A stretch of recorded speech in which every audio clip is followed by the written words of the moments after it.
But he was saying, I don't want to say they are red flags, they are yellow flags.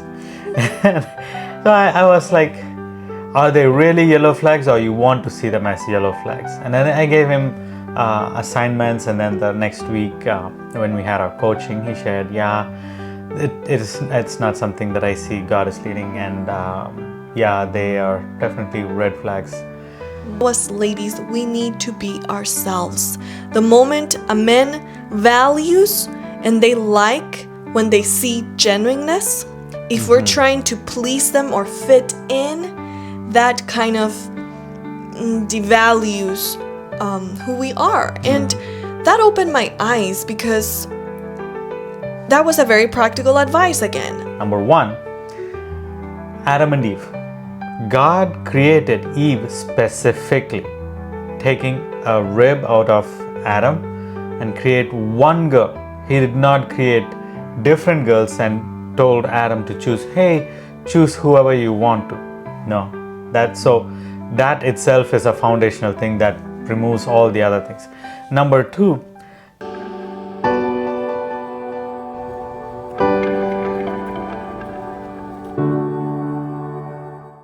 Welcome back to Happily Ever After with the Raj family. We are excited today to share some of the wise advices we received when we were single or in the dating process, and how it helped us. So, honey, what is one of your top ones that you really treasure, and that even now we also use it when we work with people and share? My top one would be what my mom shared when I was young. This is during teen years and growing up. She always told me to be independent. Don't depend on anyone. I remember she said, don't even try to depend on your wife. Try to be independent. And that way you will be able to help, And if she's sick, or if she's pregnant or whatever, you are not starving yourself to death, or you're not able to take care of the house, or you're not able to do other things. But you'll be able to keep up with everything. I think that has been a huge impact in my heart, because during my single years, I was, of course, obviously independent, and I was able to take care of myself and do things, which after starting a relationship and after we getting married as well, I can see it having a huge impact. Many times you don't have to tell me certain things, right? I do it because it is in my mind. I want to do it, and I do it.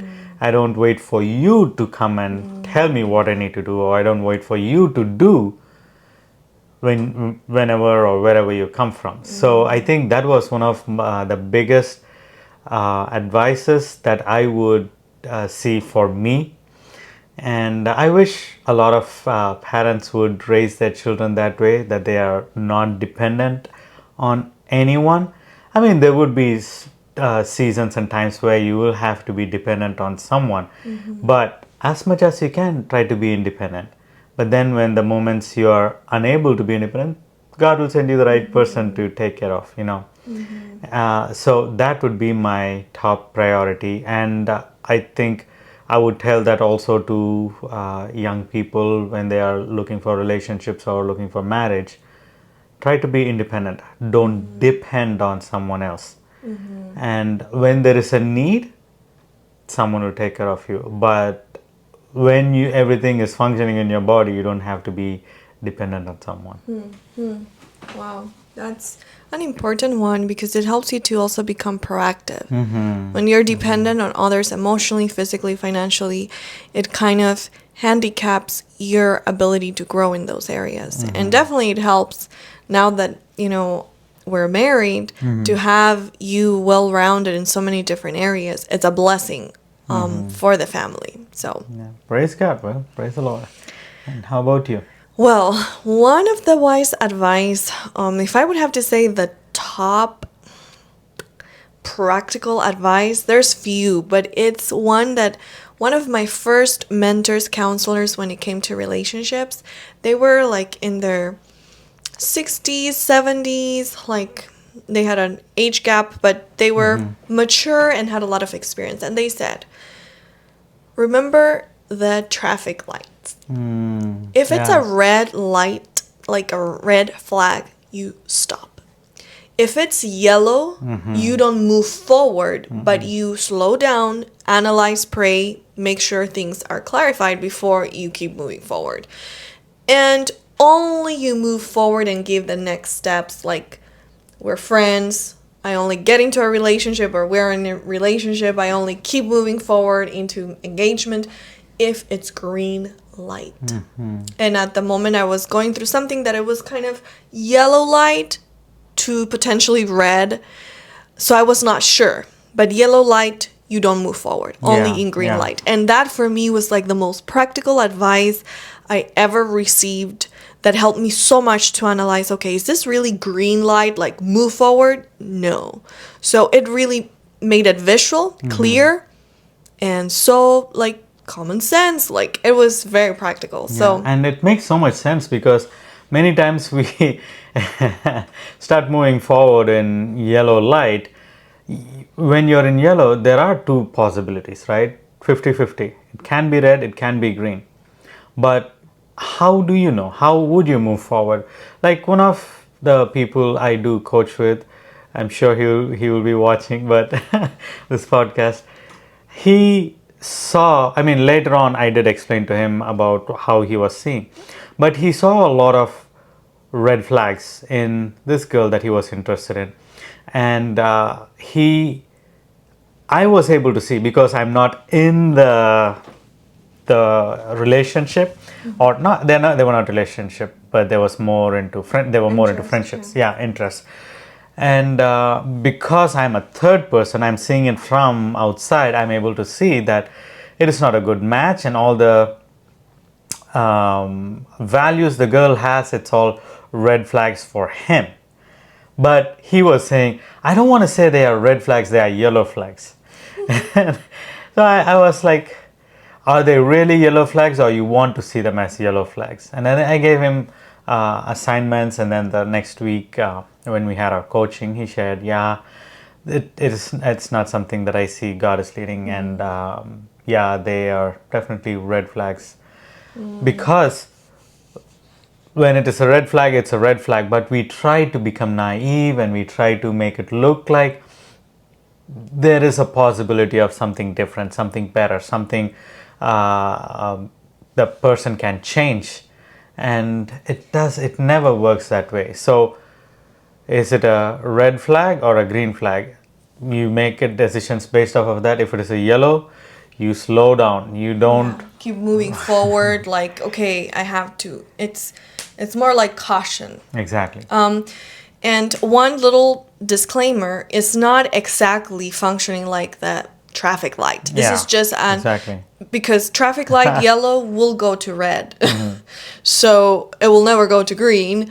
So it kind of it's just an illustration to visualize it in the aspect of the colors, and how, okay, red is for stop, green is for go, yellow is for slow down. But many times we drive, yellow is like speed up before it turns red, but there's danger of a crash and things like that. And so it's we should follow in real life as well, that yellow is to slow down and really be more cautious. But it's kind of the example, the illustration. So what is another wise advice you received? I would say the next one would be what I received from my brother. Shout out to my brother. This is a few years ago, of course, a few years before I met you as well.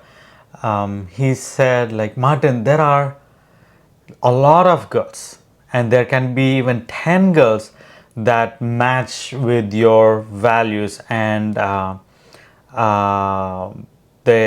you might be attracted to them, right? There might be 10 girls that matches with everything, but there is only one girl that God has kept for you. You need to wait for that girl and let God show you.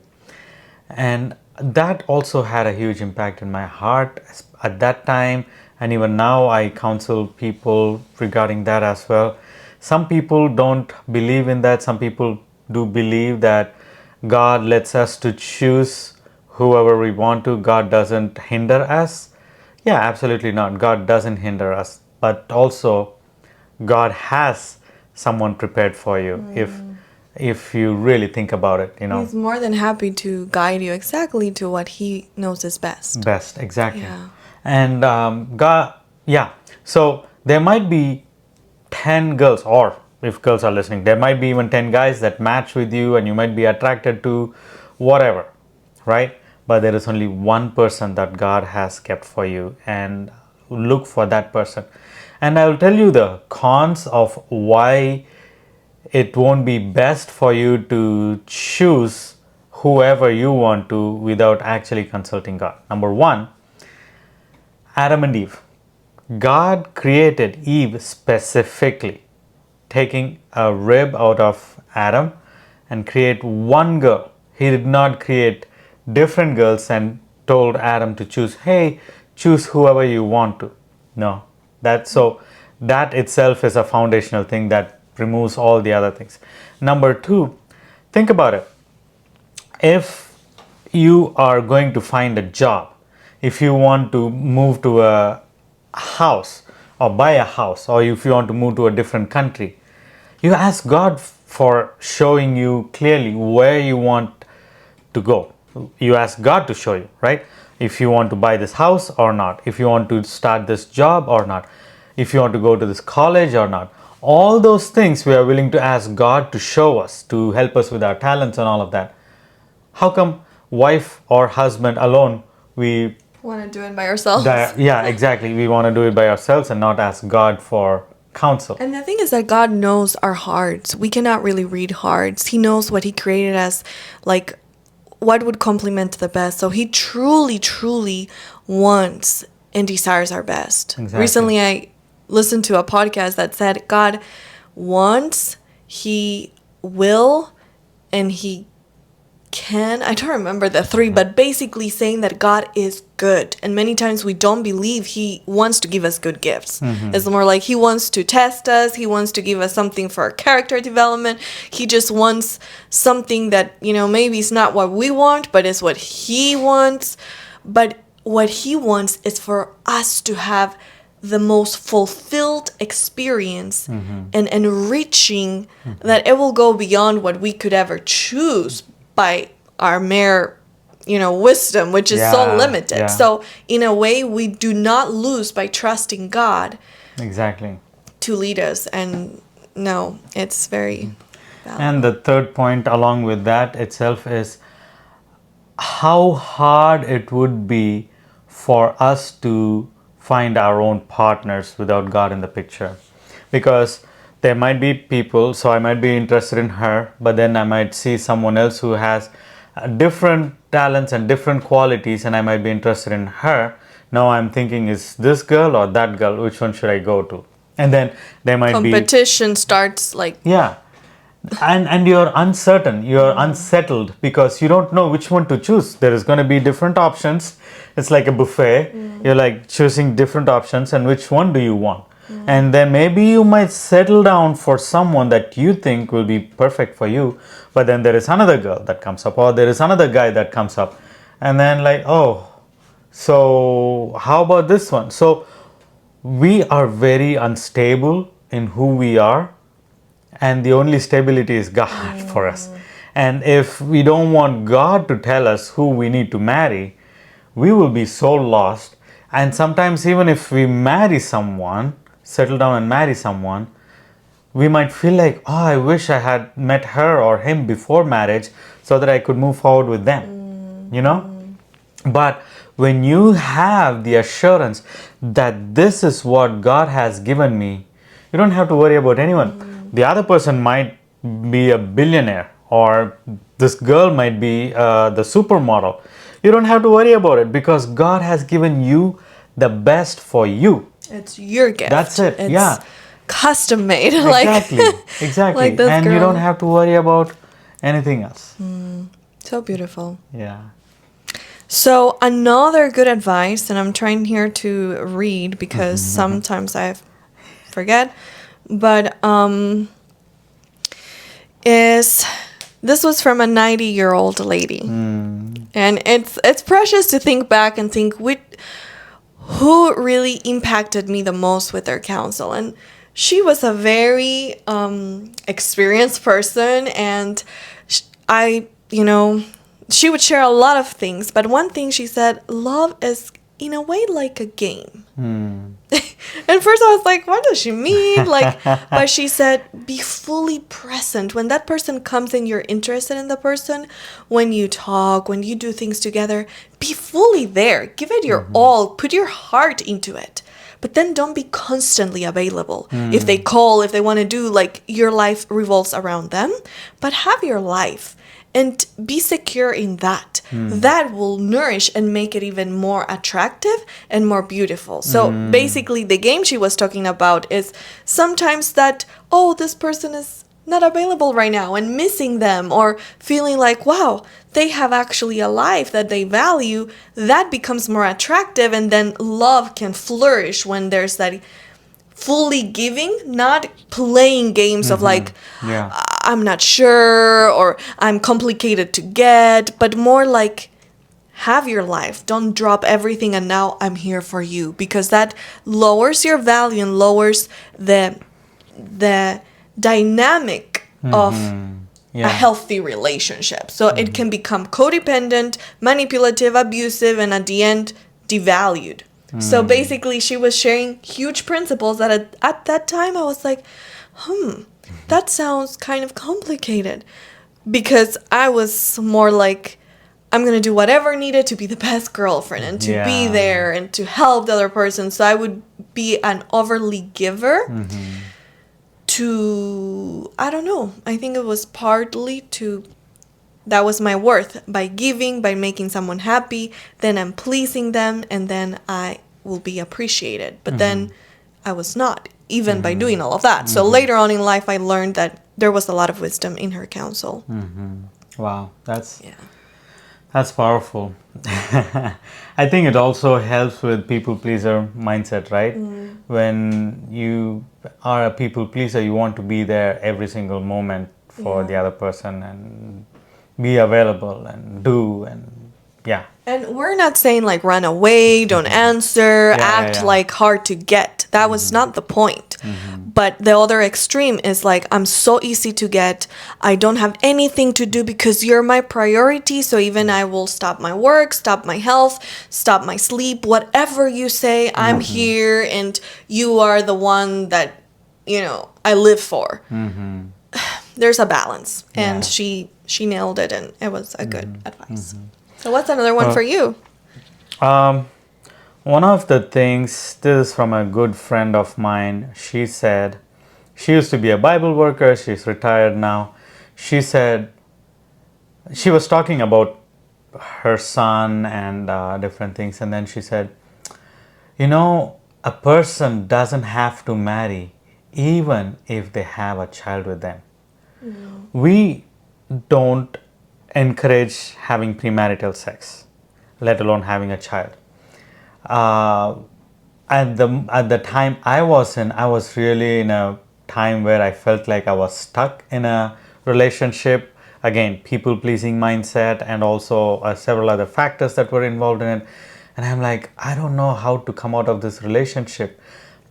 But I wanted to move forward in marrying that person because I thought that was the right thing to do. I've almost been a year in a relationship with her. So I think I should just move forward and marry her. Not because I loved her, but because I felt like that was the right thing to do. But then when she said this, that you don't even have to marry someone that you have a child with, it made so much freedom, gave so much freedom in my heart. I'm like, wow, that's so true. Even the Bible doesn't say you need to marry someone that you have a child with, It's the commitment, it's the promise that you make in front of God. The promise is called the marriage, right? The wedding. And I think it's very important. Number one, don't even get into involve into someone that you are not attracted to, or you don't think they are the one for you. You don't see core values together, all those things. You don't see any of those things. Don't even get into it, even if you're a big time people pleaser. Number two, don't have premarital sex. It definitely destroys a lot of mental health. And people don't see it that way. People feel like, oh, it's just another thing. But a lot of research says that it has a mental impact. And especially people that have multiple partners in their life, they have a lot more issues going on. Number 3, even if you have sex with them, that doesn't mean you have to marry them. Number 4, even if you have a child with them, that doesn't mean you have to marry them. So marriage is a very sacred thing, and don't try to compromise on things or do it just for the sake of doing it because that is the right thing to do. You don't have to do that. You can avoid a lot of things if you just have control and ask God to let you have that control. Yeah. So the only basically reason to marry is if it's God's will and there's genuine love. Exactly. So Yeah. nothing else should be a reason or something to feel I'm doing it because I feel this is the right thing to do. Yeah. Yeah. No, definitely. So another good advice, and this was actually from my aunt, Emilse. She recommended a book, and I actually was like, yeah, I'm gonna read some advice here. And it wasn't necessarily the whole book I would recommend, but there was one advice in it that I thought it was so empowering. And basically it was talking about how we have something exciting that we want to share. Maybe you're like, what is the strength in my relationship? How is the quality of my relationship like? How can I gauge or get an idea where I'm at or what things maybe I need to grow? Or you might not even know how your relationship is growing, and you are trying to figure it out and you don't know how to figure it out. We have a beautiful free resource for you. It is a 3-minute relationship strength quiz. You can find it on our website. It's free for everyone. You can just go put our website. We'll put it here right here. It's called naturalhealingproject.com, and then you just scroll down. You will be able to find, it says relationship strength quiz. It is for anyone that is committed, single, or in relationship. Feel free to go and check it out and do the quiz. You will get a percentage of the strength of your relationship with the answers you give and some tips, advice, and suggestions to move forward in strengthening even more. That I thought it was so empowering. And basically it was talking about how as ladies we need to be ourselves.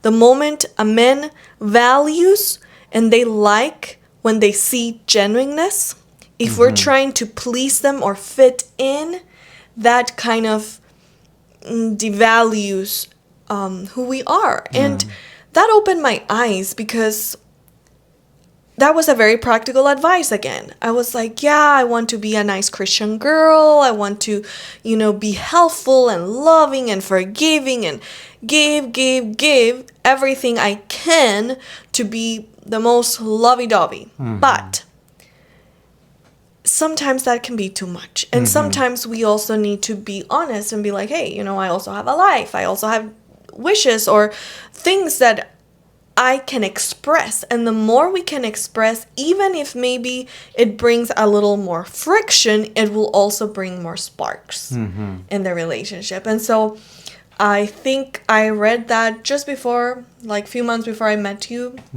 And it helped me to have that mindset. Number one, I was praying, Lord, help me to let go of people pleasing and fear of rejection.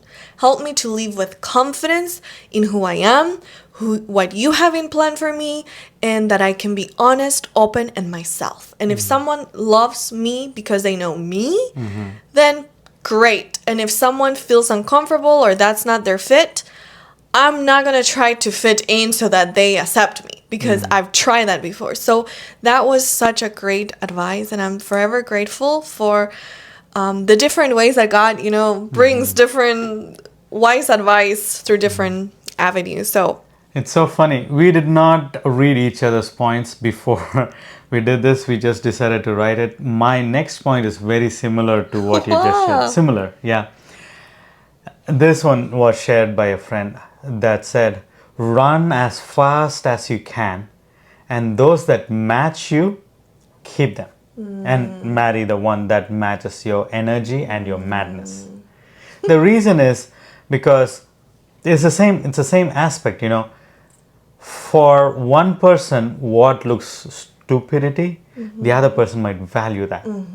For one person, it might look like madness, craziness, and something cheap or disgusting. Yeah. The other person might be like, this is great, this is amazing, wow, I love this, Definitely, the other one that doesn't match your energy, that doesn't match your craziness, you're not going to marry them, right? You have to marry the one that matches your energy, that matches your craziness. When we say craziness, you know what it means. It's like your uniqueness, Yeah. goofiness. Yeah. So we need to see those evaluations as well. If a person is constantly degrading you or telling, oh, you're not even thinking properly, or constantly criticizing and different things, you don't have to Run away. change yourself. Yeah, you don't have to change yourself for them. Now, don't get us wrong. There might be some things that you might need to grow in. Right. That is a growth factor. That's very different. But if someone is degrading you, someone is making you feel low, lesser, that's not the one for you. They don't match your energy. They don't match your madness. But there are other people that would really appreciate certain quirks that you have, certain things that you have. Maybe they might even appreciate certain ignorance that you have. When they match your energy, that'll be a good one. So as I said, Yes. it's very similar to what you were sharing. And one of the examples that I would share is that Debbie did not grow up listening to worldly music, at least that much. I grew up listening to a lot of music. These days I don't listen to, but before I would listen to. But how I see is I envy her. I wished I grew up like that as well. And even now she feels like every now and then if she feels like she's left out, I'd be like, you know what? It's glad that you don't know that song or this song, whatever it might be. It's good that you don't know because it's not the best. So that for me, that is more of a matching because I'm not seeing her as someone that is like, oh, I wish you were listening to all these things because those are great music. For me, it is more like, I wish I was like you, not listening to all those music because it's really not uplifting or edifying. So we don't have to have the same experiences, Exactly. but we need to value each other. And Uh-huh. even we might not value 100% everything. Some things we might be like, hey, you need to work on that. But overall, we will value the person. And the areas that need growth, Yeah. we will address it, but not like, oh, you have this issue and degrading or putting down. Yeah. It's very important. Wow. So, another advice that was very practical. This was actually from kind of like a friend, mentor, and she was more in her 40s at that time. I was in my mid-20s. But she was very not biased, and I highly appreciated that.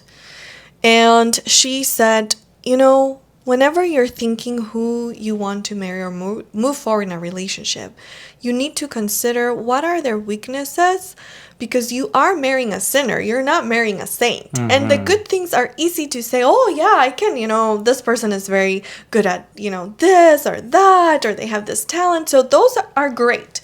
But when it comes to the weaknesses, you need to be very honest with yourself. Is this something I can live with? Is this something I'm okay with? Even though, it's not necessarily what the other person wants or I want. Someone might have issues with anger. Others might have issues with, weakness with the opposite sex. Or there are different weaknesses that we've experienced in our past and God might have delivered us, or maybe still are weak areas that is a tendency. So someone might have, depression or whatever might be those things. With number one, seeing the growth for sure, but accepting that that is a weak point. Can we prayerfully, do I have peace in my heart when I think about that and I pray about it or not? And I was like, wow, that's real talk. Like, this is real stuff. I have my things that someone else will have to accept, that I'm not perfect and that God is still working on me, but these are my genuine weaknesses. And I will have to also come to terms with that with the Lord. So God will give us grace for the person He has for us. He will give us grace and peace even in the things that are difficult, but He will not do it for everything and everyone. So that is something important. And it was helpful. It was helpful to just come to terms, because sometimes we want to kind of blind and say, well, the Lord made a new creature and, nothing bad will ever happen, but things might. And God will give us grace in the moment. We don't have to, kind of think in advance, what if this or that happens? We do have to see the real patterns and not imagine, but also prayerfully come to terms and peace with those things. Absolutely. Absolutely. And my last point is something that we heard from one of our good friends, and that is, would you like your child to have that person's character, whoever you're going to marry? Remember? And it blew our minds off, because that is so true. If you're going to marry that person and the child is going and have a child with them, that child is going to have their characteristics as well. Are you okay with that? Are you willing to have a child with them? That's kind of really sobering thought that brings things into perspective quite a bit. Yeah, and it's definitely a very powerful thought, because if you want to marry that person and you want to have a child with them, they are going to have those genes. They are going to have those character traits. Are you willing to handle it? If you're not willing to handle it, don't even think of moving forward in a relationship. Or if you're in a relationship, don't even think on moving forward and marrying that person, because you already know that it's not the right person. Actually, it's more like an evaluation, right, for you. Do you really want to marry this person? That is what it means. It's just another way of saying, would you be willing to have a child with them? And some might say, well, maybe we don't have children. But once you get married, unless really, really you do all the surgeries, things can happen. And so you have to be kind of, you cannot say 100% we won't have kids, because many miracles happen and many things. And also, if people are trying to evade that question, I feel like maybe it is not a good match, and you're trying to use that, we don't want to have a children, and you're using that as an excuse to answer the question. Everyone has their own choice. They can decide if they want to have children or not. Absolutely. But if you say yes or no, you are more genuine to yourself. You're giving an honest answer. But if you're trying to evade the question by giving an answer that doesn't answer the question, which means there is something not right, you're just using this as an excuse to evade that question. And that is a red flag. You yourself should recognize it. Yeah. So, and I go ahead. Just want to add one more that came to my mind, that actually my dad would always say, and thank you, Dad, for reminding me these things. He was like, relationships shouldn't be so complicated. You should enjoy time together. Yeah. You should really, it should flow. And he would always be like, Mom and I,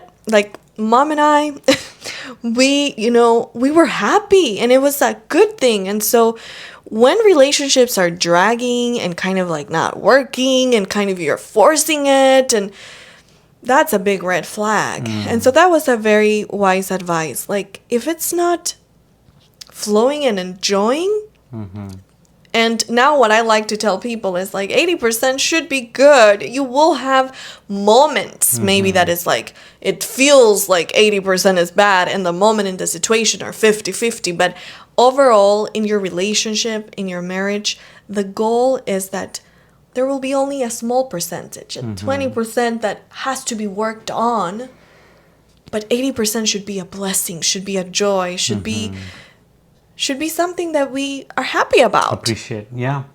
So that was definitely wise. And I was like, will I ever find that?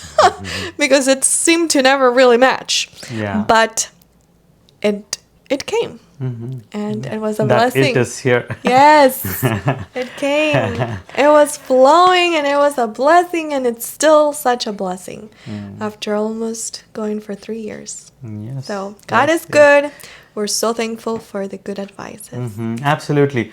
And yeah, don't ever lose hope, even if at the moment you don't have the right person, even if you feel like the person that you're with is not right, even if you feel like there is no one around you, no one in your state, no one in your country. Know that if it is God's will for you to get married, He will bring the right person at the right time. His right, we don't know when it is. We cannot tell you. His right time is different from our right time. So don't lose hope. We have shared like 11 wise advices that we have received, and we pray that it will be a blessing for you as well. And don't lose hope, but use these advices for yourself as well, if and when you find your relationship, or even if you're in your marriage. See what works best for you and how you can evaluate it. And again, we do have on our website a spot where you can check your relationship strength.